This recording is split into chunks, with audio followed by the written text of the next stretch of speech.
कहानी की शुरुआत में हमें एक लड़की सिमोन भागती हुई दिखाई देती है जो अपना पेपर देने के लिए आती है। वो भागकर सीधा अपने दोस्तों के पास आती है। सिमोन उनसे बात कर ही रही थी, तभी वहाँ उसका डैड फ्रेडरिक भागता हुआ आता है। फ्रेडरिक उसके दोस्तों से कहता है कि जितना जल्दी हो सके यहाँ से किसी दूसरी जगह पर भाग जाओ। फ्रेडरिक अपनी बेटी को वहाँ से भगाकर ले जाने लगता है और कहता है कि कुछ ही देर में एक जहरीली बारिश होने वाली है। फ्रेडरिक अपनी गाड़ी लेकर तेजी से आगे की तरफ बढ़ रहा था। दूसरी तरफ पूरे शहर में काले बादल छा जाते हैं। यहाँ फ्रेडरिक अपनी पूरी फैमिली को लेकर यहाँ से दूर किसी बंकर में जा रहा था ताकि वो सब उस जहरीली बारिश से बच सकें। फ्रेडरिक अपने बेटे से सीट बेल्ट बांधने को कहता है और इसी दौरान उसका ध्यान भटक जाता है, जिससे उसकी गाड़ी दूसरी गाड़ी से टकरा जाती है और देखते ही देखते पूरी रोड वहाँ गाड़ियों से जैम हो जाती है। यहाँ फ्रेडरिक एक आदमी से उसकी गाड़ी आगे से हटाने के लिए कहता है, लेकिन आगे से रोड पूरी तरह बंद हो चुकी थी, इसलिए वो अपनी फैमिली को लेकर वहाँ से निकल पड़ता है और वो सब सीधा जंगल की तरफ भागते हैं। पीछे से उन्हें एक आदमी रोकता है, लेकिन वो किसी की नहीं सुनते और सीधा उस बंकर की तरफ बढ़ते हैं और जल्दी से उस बंकर तक पहुंच जाते हैं। यहाँ फ्रेडरिक जल्दी से अपना फिंगरप्रिंट लगाकर उस बंकर को खोल देता है और सब उसके अंदर चले जाते हैं। जैसे ही वो अंदर जाते हैं, पीछे आसमान से बारिश की पहली बूंद एक पत्ते पर आ गिरती है और तेज बारिश शुरू हो जाती है। बंकर के अंदर आते ही फ्रेडरिक अपनी फैमिली को पूरी तरह सैनिटाइज कर देता है ताकि वो उस जहरीली बारिश से बच सके। तभी फ्रेडरिक अपनी बीवी एलन के हाथ में एक डिवाइस देता है और कहता है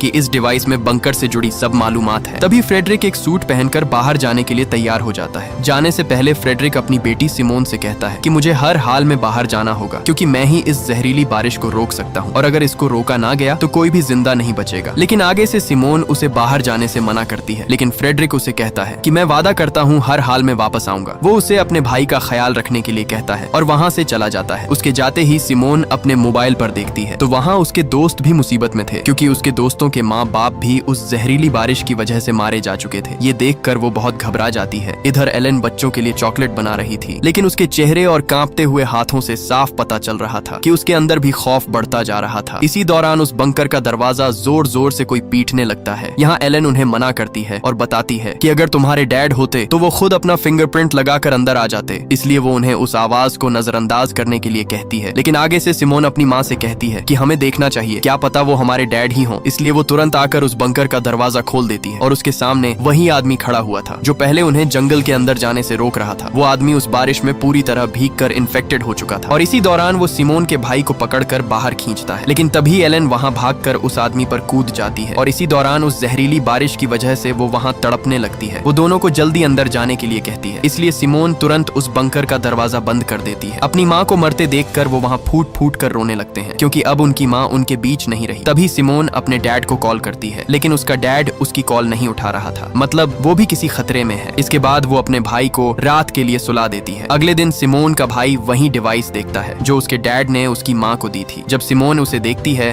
तो वहाँ उसे और भी बहुत सारे बंकर का मैप मिलता है, मतलब इस जंगल में बने ऐसे और भी बंकर मौजूद हैं। और यहाँ हमें पता चलता है कि फ्रेडरिक एक साइंटिस्ट था और उसकी कंपनी अपोलो ने ही ये सभी बंकर्स यहाँ बनवाए थे, क्योंकि फ्रेडरिक को पहले से पता था कि बहुत जल्द ही जहरीली बारिश होने वाली है जिससे सभी लोग तड़प तड़प कर मारे जाते हैं। इसलिए वह मौके पर ही अपनी फैमिली को बंकर के अंदर ले आया था। ये देखकर वो जल्दी से दूसरे बंकरों में मदद के लिए वहाँ सिग्नल भेजती है, लेकिन उसकी बदकिस्मती वहाँ से उसे कोई भी सिग्नल नहीं मिलता। तभी उसके दिमाग में एक ख्याल आता है, तो वहाँ वो उस बंकर में रेडियो ढूंढने लगती है और खुशकिस्मती से उसे वहाँ वो रेडियो मिल जाता है और वो जल्दी से उस रेडियो पर मदद के लिए चिल्लाती है, लेकिन वहाँ भी सिग्नल नहीं आ रहे थे। ये देखकर वो अपने भाई को रेडियो का एंटेना ऊपर ले जाने के लिए कहती है और खुशकिस्मती से वहाँ सिग्नल आ जाते हैं और सिमोन तुरंत दूसरे बंकर से एक लड़के फ्लिप से बात करती है, लेकिन उससे पहले वो और बात कर पाती वहाँ सिग्नल कट जाते हैं। ये देखकर उसके भाई की आंखों में आंसू आ जाते हैं, लेकिन रात दोबारा से उसे रेडियो में फ्लिप की आवाज आती है। वो उससे बात कर ही रही थी, तभी बदकिस्मती से एक बार फिर से सिग्नल कट जाते हैं। ऐसे ही दिन और महीने गुजरते जाते हैं और हमें पूरे 6 साल बाद का समय दिखाया जाता है, जहाँ रास्मस जवान हो चुका है और अब वो अपने डैड का इंतजार कर कर के थक चुका था। इसलिए वो सिमोन पर बहुत गुस्से होता है। इसलिए यहाँ अब सिमोन सोच में पड़ जाती है और उस बंकर से बाहर जाने का सोचती है। इसलिए जब रास्मस सो रहा था तब वो उसके कमरे का दरवाजा बंद कर देती है और उस वायरस से बचाव के लिए एक सूट पहनकर पूरे 6 साल बाद उस बंकर का दरवाजा खोलती है। और जैसे ही वो दरवाजा खोलकर बाहर आती है तो वहाँ हर तरफ उसे अपनी माँ की चीखें सुनाई देती हैं, लेकिन वो खुद को संभालते हुए आगे बढ़ती है और चलते चलते शहर की तरफ आ जाती है। आते ही वहाँ उसे एक साइन दिखाई देता है जो आगे की तरफ इशारा कर रहा था, जो यहाँ से पूरे 2500 मीटर दूर था। सिमोन उस साइन का पीछा करते करते एक बिल्डिंग के अंदर पहुँचती है जहाँ उसे हर तरफ सिर्फ लाशों के ढेर ही दिखाई दे रहे थे। तभी वहाँ उसे एक कुत्ता देख लेता लेता है और अचानक उसके पीछे पड़ जाता है। वो भागती भागती एक कमरे में छुप जाती है। अगली सुबह रस्मस नींद से उठकर उसके पास आता है तो सिमोने उसे बताती है कि कल रात में बंकर से बाहर गई थी और बाहर हर तरफ लाशों के ढेर पड़े हुए हैं और कोई भी जिंदा नहीं बचा है। ये सुनकर रस्मस थोड़ा सा घबरा जाता है, इसलिए वो उसे कहता है कि कल सुबह ही हम दोनों यहाँ से बाहर दूसरे बंकर की तरफ जाएंगे। लेकिन रात में अचानक एयर वेंट ब्लॉक हो जाते हैं और बंकर के अंदर ऑक्सीजन खत्म होने लगती है, जिससे वहाँ सिमोन बेहोश हो जाती है। लेकिन मौके पर ही रास्मस उसे वहाँ से घसीटता हुआ बंकर से बाहर ले आता है और बाहर आते ही वहाँ उन्हें कुछ लोग पकड़ लेते हैं जिन्होंने उस बंकर के एयर वेंट ब्लॉक किए थे, इसलिए वहाँ ऑक्सीजन खत्म हो गई थी। दरअसल जब उस रात सिमोन घर से बाहर गई थी तब उन लोगों ने उसे देख लिया था। वो दोनों को दोबारा बंकर के अंदर लेकर एक कमरे में बंद कर देते हैं। वहाँ वो लोग खाने का सामान ढूंढते हैं, लेकिन वहाँ सब खाना खत्म हो चुका था। इसलिए वहाँ उनका लीडर मार्टिन कहता है कि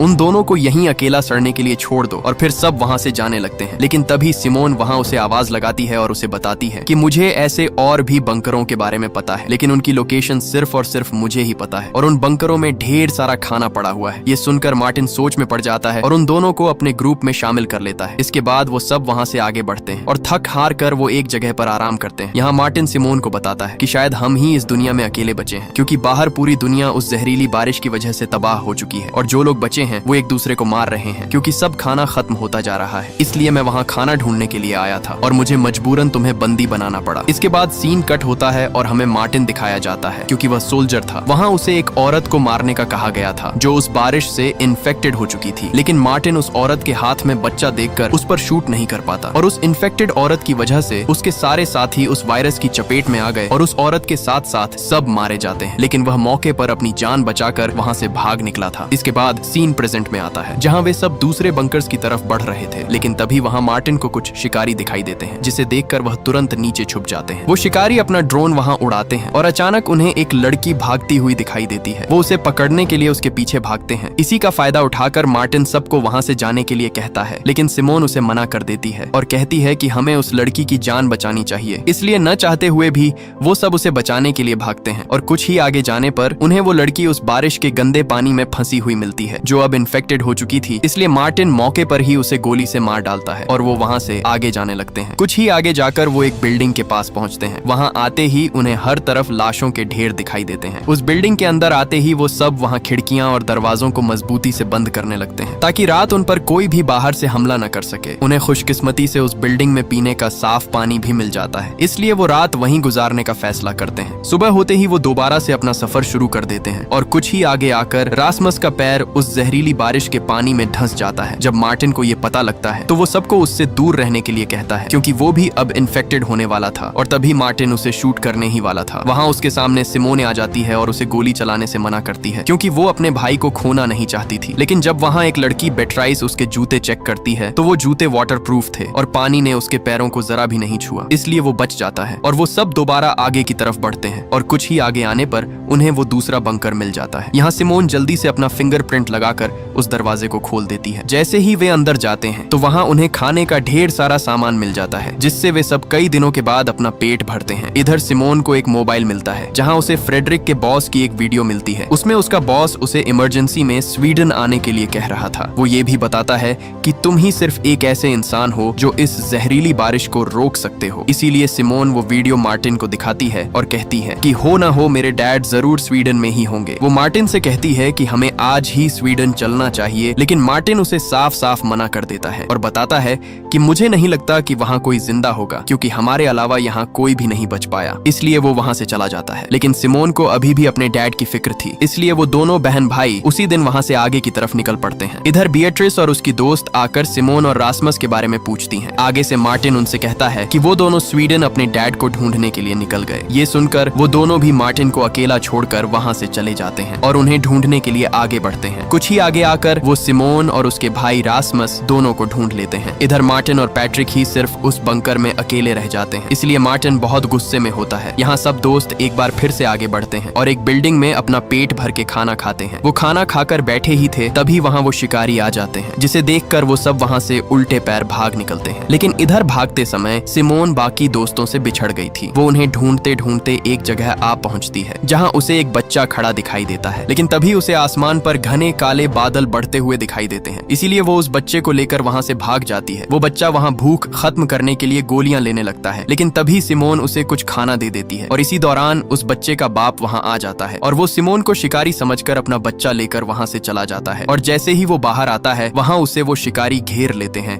और वहाँ उसे बुरी तरह पीट डालते हैं। ये देखकर सिमोन घबराकर वहाँ से भाग निकलती है, लेकिन भागते हुए पीछे से उसे एक आदमी देख लेता है। इधर सिमोन जैसे ही एक बिल्डिंग में आती है वहाँ उसे उसके दोस्त मिल जाते हैं। वो उन्हें वहाँ से भागने के लिए कहती है, लेकिन तभी वही आदमी आ जाता है जिसने सिमोन को भागते देख लिया था। वो उनसे खाना मांगता है, लेकिन उनके पास खाना नहीं था, इसलिए वो आदमी रासमस को पकड़ लेता है और उसे मारने ही वाला था। तभी वहाँ मार्टिन आकर उस पर गन तान देता है, इसलिए डर से वो आदमी उसे चाकू घोंप कर वहाँ से भाग जाता है और रासमस वहाँ बुरी तरह तड़पने लगता है। इसलिए सिमोन मार्टिन से कहती है कि पास ही एक और बंकर है, हमें जल्दी से वहाँ जाना होगा। अब जैसे तैसे करके वो रासमस को लेकर वहाँ से उस बंकर की तरफ भागते हैं। वो जल्दी से उस बंकर तक पहुँच जाते हैं और अंदर आकर तुरंत रासमस के जख्म पर पट्टी करते हैं। इधर मार्टिन सिमोन को एक डिवाइस दिखाता है जिसमें पूरे शहर का मैप था। मार्टिन उसे बताता है कि इस मैप में जो दीवार है वहाँ जरूर वायरस नहीं होगा, क्योंकि ये गवर्नमेंट ने बनाई ही इसलिए होगी ताकि वायरस से इन्फेक्टेड लोग दूसरी तरफ ना जा सकें। अगर हम इस जगह पहुँच गए तो शायद हम बच सकते हैं। इधर रासमस का जख्म भी धीरे धीरे बढ़ रहा था। ये देख सिमोन मार्टिन से कहती है कि हमें किसी डॉक्टर की जरूरत है, नहीं तो रासमस की हालत और बिगड़ जाएगी। इसलिए आगे से मार्टिन भी मान जाता है और वहाँ सिमोन को उसकी दोस्त एक जगह की तरफ इशारा करती है और बताती है कि उस रास्ते से होकर तुम अंदर जा सकती हो, लेकिन वहाँ वो शिकारी भी मौजूद हैं, वो तुम्हें कभी भी पकड़ सकते हैं। लेकिन सिमोन के पास अपने भाई को बचाने के लिए कोई और रास्ता नहीं था, इसलिए वो वहाँ से आगे की तरफ बढ़ती है। लेकिन तभी ऊपर से एक ड्रोन उसे चेस करने लगता है, जिससे बचकर वो जल्दी से एक बिल्डिंग के अंदर आ जाती है और इसी दौरान वहाँ वो शिकारी पहुंच जाते हैं और वो उसे गन पॉइंट पर ले लेते हैं। लेकिन तभी वहाँ सिमोन के दोस्त आकर उन्हें ढेर कर देते हैं। यहाँ मार्टिन उनसे उस दीवार के बारे में पूछता है, लेकिन वो आगे से साफ साफ इनकार कर देता है। इसी दौरान वहाँ जीन नाम का एक लड़का उस शिकारी के बाजू पर लगा एक सांप का टैटू देखता है, जिसे देखकर उसके अंदर एक अजीब सा डर बैठ जाता है और वो तुरंत मार्टिन से कहता है कि इन सब को मार डालो। इसलिए मार्टिन अपनी गन रिलोड करके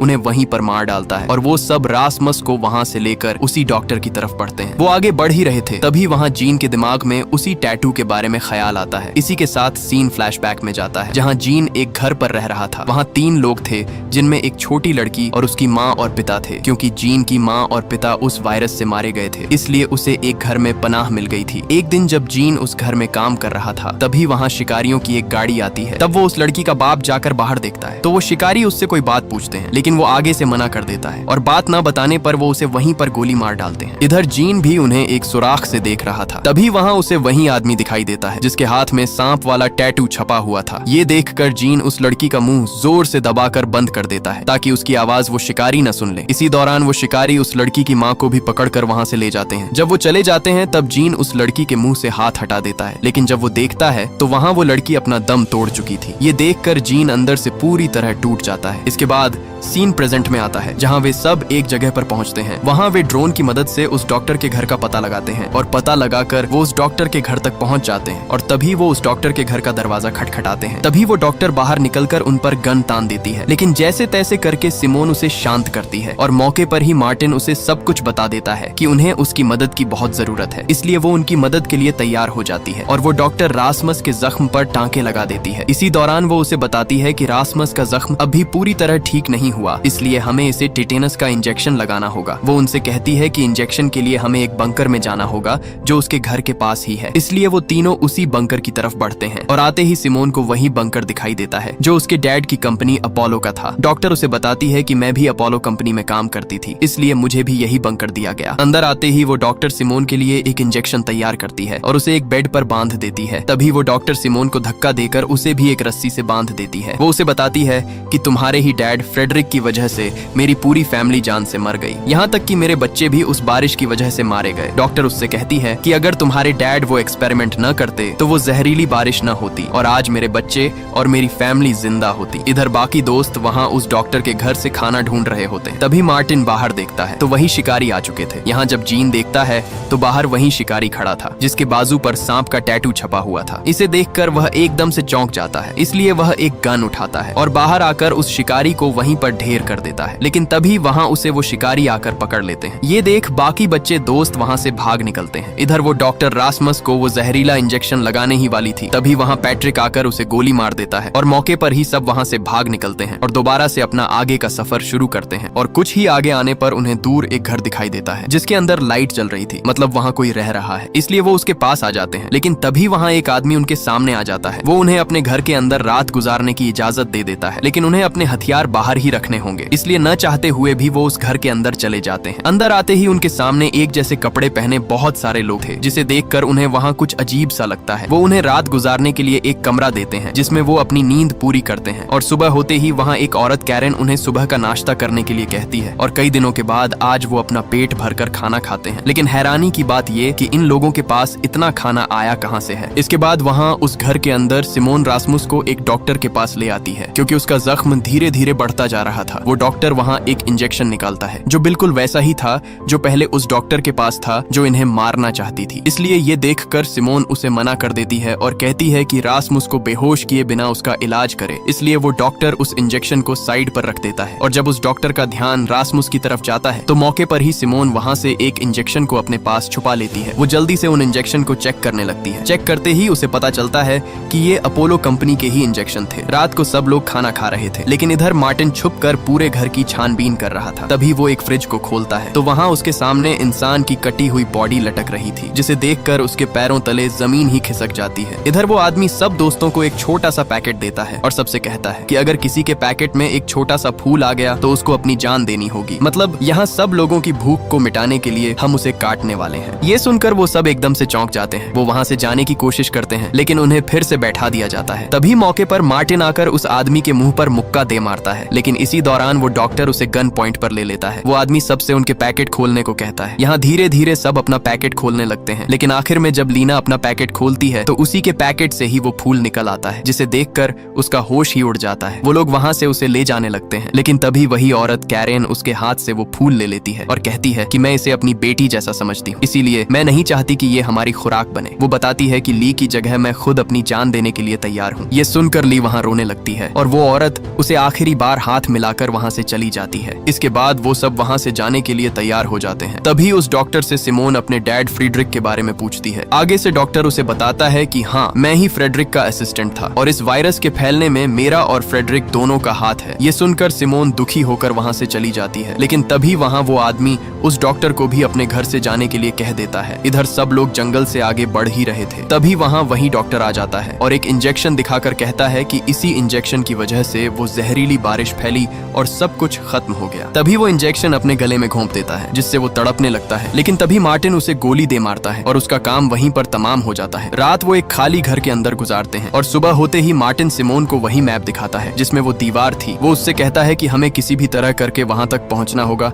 नहीं तो हमारा बचना मुश्किल है। इसलिए मार्टिन सबको वहां उस दीवार के पार चलने के लिए कहता है, लेकिन यहाँ रासमुस उसे मना कर देता है और कहता है कि मैं नहीं जा सकता क्योंकि मेरी तबीयत अभी बाहर जाने की नहीं है। लेकिन सिमोन अपने भाई को अकेला नहीं छोड़ना चाहती, इसलिए वो किसी एक को उसके पास रोकने के लिए कहती है। यहाँ बेट्रिस उसके पास रुकने के लिए तैयार हो जाती है। इसके बाद वो चारों वहाँ से निकल पड़ते हैं। कुछ ही आगे आने पर वहाँ उन्हें एक और बंकर मिल जाता है। उसके अंदर आते ही उन्हें वहाँ कुछ पेंटिंग्स बनी हुई दिखाई देती हैं, मतलब इस बंकर में कोई फैमिली रह रही थी। उनकी खुशकिस्मती कि उन्हें वहाँ भी बहुत सारा खाना मिल जाता है। इसी दौरान पैट्रिक को एक टैबलेट मिलता है जिसमें कुछ वीडियोस रिकॉर्ड थी। पैट्रिक जब वो टैबलेट सिमोन को देता है तब उसे पता चलता है कि इस जहरीली बारिश के पीछे उसके डैड फ्रेडरिक का भी हाथ था, जिसे देखकर उसे बहुत बुरा लगता है। वो तुरंत उस बंकर से बाहर निकलते हैं, लेकिन तब तक देर हो चुकी थी क्योंकि बाहर वो जहरीली बारिश शुरू हो चुकी थी। इसलिए वो दोबारा उसी बंकर में रात गुजारने का फैसला करते हैं। इधर सिमोन और पैट्रिक जब बातें कर रहे थे तब पैट्रिक उसे बताता है कि मेरा किसी को भी ख्याल नहीं है, यहाँ तक कि मार्टिन भी मुझे बहुत कुछ सुनाता रहता है। इसलिए वो एकदम से उठकर उस जहरीली बारिश में चला गया। यहाँ सिमोन उसे रोकने की कोशिश करती है, लेकिन तभी वो उसे धक्का देकर नीचे बारिश में गिरा देता है और वो भी अब पूरी तरह बारिश के अंदर भीग चुकी थी। इसी दौरान मार्टिन अपनी गन लेकर आ जाता है। वो उसे गोली मारने ही वाला था, तभी उसके सामने लिया आ जाती है। वो उसे गोली चलाने से रोकती है, लेकिन मार्टिन भी साफ साफ मना कर देता है। इसीलिए लिया भी उसके साथ बारिश में चली जाती है, लेकिन तभी वो देखता है कि बारिश का कोई भी असर उन पर नहीं हो रहा। तब वो अपनी गन नीचे कर देता है और उन्हें बंकर के अंदर भेज देता है। इधर रासमस और बिएट्रिस दोनों बैठे ही थे। तभी उस बारिश की एक बूंद बिएट्रिस पर जा गिरती है, जिसे देखकर उसके होश ही उड़ जाते हैं। वो वहाँ रोती है क्योंकि अब वो भी इन्फेक्टेड होने वाली थी। लेकिन रासमस उसे यकीन दिलाता है कि एक बूंद से कुछ भी नहीं होता, तुम बेफिक्र हो जाओ। इसलिए वो पूरी रात डर से गुजारती है। इधर जब मार्टिन को पता चलता है कि सिमोन खुद बारिश में नहीं गई थी, बल्कि उसे पैट्रिक ने जानबूझकर धक्का दिया था, इसलिए वो उस पर गुस्से होता है और उसे बंकर से बाहर निकलने के लिए कहता है। इधर सुबह जब रासमस उठकर बेट्राइस को देखता है तो वहाँ उसके पैरों तले जमीन ही खिसक जाती है, क्योंकि बेट्राइस वहाँ मर चुकी थी। यहाँ मार्टिन भी पैट्रिक को जवाब दे देता है और कहता है कि अपना सब सामान पैक करो और यहाँ से चले जाओ, क्योंकि अब हमें तुम्हारी कोई जरूरत नहीं। इसलिए उसी दिन पैट्रिक रोता हुआ वहाँ से चला जाता है। पैट्रिक वहाँ से सीधे उसी घर के पास आता है जहाँ रासमस रुका हुआ था। जब वह आता है तो देखता है कि रासमस बेट्रिस की लाश लेकर बाहर आ रहा था, जिसे देखकर वह उल्टे पैर वहाँ से भाग निकलता है। वह भागता भागता एक जगह आ गिरता है। जैसे ही वो खड़ा होता है तो एकदम से उसके सर पर कोई आकर कपड़ा डाल देता है और वहाँ उसे एक गाड़ी में बैठा दिया जाता है। तब वो उसी आदमी को देखता है जो उन शिकारियों का लीडर था, जो उन्हें पकड़ने के लिए उनके पीछे हाथ धोकर पड़े हुए थे। वो आदमी उसके बाकी दोस्तों के बारे में पूछता है कि वो कहाँ हैं, लेकिन आगे से पैट्रिक साफ साफ मना कर देता है। इसलिए वो उसे धमकी देता है और बताता है कि अगर तुमने हमें न बताया तो मैं तुम्हारे सारे दांत एक एक करके बाहर निकाल दूंगा। लेकिन फिर भी आगे से पैट्रिक मना कर देता है। ये सुनकर वो आदमी उसका एक दांत बाहर निकाल देता है। इसलिए वो उसे अपने दोस्तों के बारे में सब कुछ बता देता है। इधर लिया और बाकी दोस्त वहाँ से सब खाने का सामान पैक कर रहे होते हैं। तभी सिमोन मार्टिन से पैट्रिक के बारे में पूछती है कि वह कहाँ है। तब मार्टिन बताता है कि उसे मैंने बंकर से बाहर निकाल दिया था और वह यहाँ से जा चुका है। तभी बाहर दरवाजा खटखटाने की आवाज आती है। मार्टिन जैसे ही बाहर आता है तो वहाँ उसके सामने रासमस बीट्रिस को उठाए हुए खड़ा था, लेकिन मार्टिन उसे अंदर आने से मना करता है, क्योंकि उसे पता था कि बीट्रिस के साथ साथ रासमस भी इन्फेक्टेड हो चुका है। लेकिन रासमस उसकी एक बात नहीं सुनता और वो बीट्रिस को लेकर सीधे बंकर के अंदर आता है। रासमस बीट्रिस को मरा हुआ देखकर बहुत दुख में था। तभी सिमोन एक सूट पहनकर उसके पास आती है और उसे कहती है कि बीट्रिस अब मर चुकी है, इसलिए अब तुम्हें इसे छोड़कर हमारे साथ चलना होगा। लेकिन रासमस उसे साफ साफ मना कर देता है और इसी दौरान रासमस एक रेडियो लेकर वहाँ से चला जाता है। वो वहाँ से आगे आता ही है कि तभी उसके रेडियो में किसी की आवाज आती है। जब वो बात करता है तो वही शिकारी आगे से उसे बताता है कि तुम कितने लोग हो, अगर तुमने हमें न बताया तो मैं तुम्हारे दोस्त पैट्रिक को मार डालूंगा। इसलिए अब न चाहकर भी वो उन्हें अपनी लोकेशन बता देता है। इसी दौरान पैट्रिक उस शिकारी को बताता है कि रासमस पहले एक इन्फेक्टेड लड़की के पास था, लेकिन वह खुद अभी तक इन्फेक्टेड नहीं हुआ। ये सुनकर आगे से वो शिकारी खुश हो जाते हैं कि वही एक ऐसा इंसान है जो हमारे काम आ सकता है। इधर मार्टिन और लिया दोनों बीट्रिस की बॉडी को जंगल में दफना देते हैं, लेकिन तभी वहाँ सिमोन आ जाती है और वो वहीं एक मैप दिखाकर कहती है कि हमें अब रासमस और पैट्रिक दोनों को ढूंढना होगा, क्योंकि उन शिकारियों ने उन्हें पकड़ रखा है। वो जल्दी से ड्रोन उड़ाती है और वहाँ एक शिकारी का ध्यान भटकाने के लिए एक आवाज लगाती है। वो शिकारी उस आवाज का पीछा करते हुए एक जगह पहुंचता है और आते ही सब दोस्त उसे वहाँ पकड़ लेते हैं। यहाँ मार्टिन रेडियो से उसके लीडर से बात करता है और कहता है कि मैंने तुम्हारे एक साथी को पकड़ लिया है, अगर तुम उसे जिंदा देखना चाहते हो तो बदले में हमारे साथी तुम्हें वापस करने होंगे। अगले दिन सिमोन उस शिकारी को रासमस से बात कराने के लिए कहती है। वह आगे से उसे कहता है कि मैं अब अकेला ही मरना चाहता हूँ। ये सुनकर सिमोन उस लीडर को अकेले जंगल में मिलने के लिए कहती है और उसी दिन वह उसे मिलने के लिए जंगल में आती है। वो शिकारी उसे बताता है कि तुम्हारा भाई रासमस की बॉडी पर उस जहरीली बारिश का कोई असर नहीं हो रहा है, इसलिए अब मैं उसे एक इंजेक्शन लगाने वाला हूँ, जिससे हमें पता चल जाएगा कि कैसे उस जहरीली बारिश को रोका जा सकता है। इसी दौरान मार्टिन उसके साथी को वहां ले आता है और बदले में सिमोन रासमस को मांगती है, इसलिए वो शिकारी रासमस को उनके पास वापस भेज देते हैं और गुस्से में रासमस इंजेक्शन लिया से छीनकर अपने आप को लगा लेता है, जिससे वह जमीन पर जा गिरता है। ये देखकर सबके वहां होश ही उड़ जाते हैं, क्योंकि अब उन्हें लग रहा था कि रासमस उनके बीच नहीं रहा। लेकिन तभी उसे होश आ जाता है और सही सलामत वह चलने लगता है। ये देखकर सिमोन को यकीन नहीं आता, क्योंकि सच में रासमस की बॉडी पर उस वायरस का कोई भी असर नहीं हुआ। इसके बाद मार्टिन सीधे पैट्रिक के पास आता है और उसे अपनी सभी गलतियों की माफी मांगकर उसे अपने गले लगा लेता है। यहाँ अब सब दोस्त अपोलो कंपनी की तरफ जाने के लिए तैयार हो जाते हैं। तभी वही आदमी रासमस के माथे पर प्यार देकर कहता है कि तुम ही हम सबको बचाने के लिए हमारी आखिरी उम्मीद हो। इसके बाद वो सब वहाँ से निकल जाते हैं। कुछ ही देर में वो सब अपोलो कंपनी तक पहुँच जाते हैं। पहुँचते ही वो शिकारी सिमोन और रासमस को ही आगे जाने के लिए कहता है। बाकी सब लोग अंदर नहीं जा सकते, उन्हें एक बंकर में ही रुकना होगा। वो दोनों कुछ ही आगे बढ़ते हैं तो वहाँ उनके सामने फ्रेडरिक आ जाता है, यानी सिमोन का डैड। ये देखकर वह एकदम से चौंक जाती है। वह अपने डैड पर बहुत गुस्सा होती है, क्योंकि उसके डैड ने वापस आने का वादा किया था, लेकिन कई साल बीत गए और वो नहीं आए। तभी अचानक रासमस नीचे गिरकर बेहोश हो जाता है। वो जल्दी से उसे मेडिकल वार्ड में ले जाते हैं और फ्रेडरिक सिमोन को बाहर इंतजार करने के लिए कहता है। इधर जैसे ही सब दोस्त उस बंकर के अंदर आते हैं, वहाँ लिया को जीन की जैकेट मिलती है। वो उसे ढूंढते हुए कुछ ही आगे बढ़ती है तो जीन उसके सामने खड़ा था, जिसे देखकर उसकी खुशी का कोई ठिकाना नहीं रहता। मतलब जीन अभी भी जिंदा शर्मिंदा था क्योंकि वो शिकारी असल में अपोलो कंपनी के ही थे। दूसरी तरफ फ्रेडरिक सिमोन को रासमस को दिखाने के लिए उसकी वार्ड के बाहर ले आता है। सिमोन अंदर जाना चाहती थी लेकिन फ्रेडरिक उसे रोक लेता है और कहता है कि घबराने की कोई बात नहीं है, मैं ये सब तुम्हारे लिए ही कर रहा हूँ ताकि तुम सब इस वायरस से बच सको। इधर वार्ड में एक डॉक्टर रासमस की थूक का सैंपल लेना चाहती थी लेकिन रासमस उसे मना कर देता है। तब वो डॉक्टर उसके साथ जबरदस्ती करती है जिससे रासमस उसके हाथ पर काट लेता है। दूसरी तरफ फ्रेडरिक जल्दी से सिमोन के पास आता है और घबराहट में उसे बताता है कि अपने भाई को लेकर यहाँ से जितना जल्दी हो सके दूर चले जाओ क्योंकि अब इस वायरस का कोई इलाज नजर नहीं आ रहा है और ये बहुत तेजी से फैलने वाला है जिससे सब लोग मारे जाएंगे। जैसे ही वो रासमस के वार्ड में आता है तो वहाँ वो डॉक्टर रासमस के काटने पर तड़प कर मर चुकी थी। ये देखकर फ्रेडरिक जल्दी से रासमस की थूक लेकर माइक्रोस्कोप पर जब देखता है तो वहाँ उसके पैरों तले जमीन ही खिसक जाती है और वो तुरंत सब बंकर पर इमरजेंसी लगा देता है और सब बंकर वहाँ पूरी तरह बंद हो जाते हैं। फ्रेडरिक जल्दी से अपोलो कंपनी के मैनेजर से बात करता है। वो आगे से उसे बताता है कि किसी भी तरह करके रासमस का ऑपरेशन करो ताकि हम वैक्सीन बना सकें। लेकिन फ्रेडरिक को पता था कि अगर उसने रासमस का ऑपरेशन किया तो रासमस अपनी जान से हाथ धो बैठेगा और वह यह बिल्कुल नहीं चाहता था। इसलिए फ्रेडरिक सिमोन से कहता है कि जितना जल्दी हो सके अपने भाई को यहाँ से कहीं दूर ले जाओ क्योंकि उसकी जान खतरे में है। ये सुनकर सिमोन जल्दी से आकर मार्टिन से बात करती है और उसे बंकर के दरवाजे खोलने का रास्ता बताती है और जैसे तैसे करके वो उस बंकर का दरवाजा खोल लेते हैं और रासमस को साथ लिए बिना वहां से बाहर भाग निकलते हैं। लेकिन तभी आगे से फ्रेडरिक आ जाता है और उनसे कहता है कि तुम्हें रासमस को भी साथ लेकर ही जाना होगा। तभी फ्रेडरिक अपनी गन उन पर तान देता है और धमकी देता है कि अगर तुम रासमस को साथ लेकर नहीं गए तो मैं तुम सबको गोली मार डालूंगा। लेकिन अचानक मार्टिन आगे बढ़ता है और मौके पर ही फ्रेडरिक उसे गोली मार देता है जिससे मार्टिन बुरी तरह जख्मी हो जाता है। लेकिन तभी सिमोन उसे धक्का देकर नीचे गिरा देती है और जैसे तैसे करके वो सब अपनी जान बचाकर वहां से भाग निकलते हैं। और इस मूवी का पार्ट 1 यहीं पर खत्म हो जाता है। अगर आपको इसका पार्ट 2 चाहिए तो कमेंट में पार्ट 2 लिखें।